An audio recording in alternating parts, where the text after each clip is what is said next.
Les syndromes myélodysplasiques sont des maladies qui touchent la production des globules du sang. Dans le sang, on a les globules blancs, les globules rouges et les plaquettes.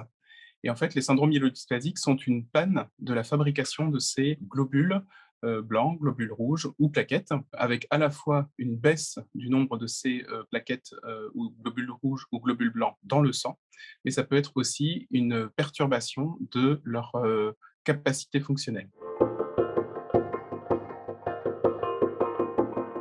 Donc, les personnes à risque de syndrome myélodysplasique sont tout d'abord les personnes qui ont un certain âge, puisque le médiane de diagnostic est de 75 ans environ.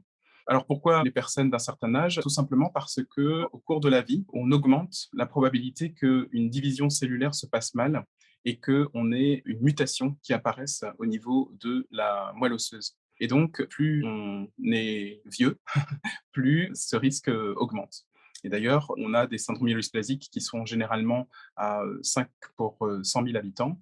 Ça, c'est l'incidence annuelle, c'est-à-dire le nombre de nouveaux cas tous les ans.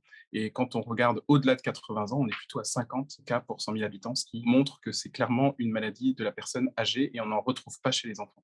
D'autre part, on a aussi des causes qui peuvent être identifiées au cours de la vie des patients, notamment le fait d'avoir eu une chimiothérapie ou une radiothérapie pour un cancer précédemment traité. Et donc, ces chimiothérapies et ces radiothérapies peuvent elles-mêmes induire ces mutations au niveau de la moelle osseuse et donner secondairement, quelques années après, un syndrome myélodysplasique.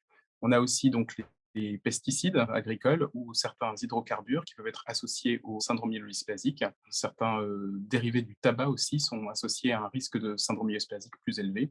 Et puis, dans de rares cas, on a des personnes qui ont des mutations parfois familiales au niveau de certains gènes et qui peuvent donner ce qu'on appelle des dysmyélopoïèses congénitales.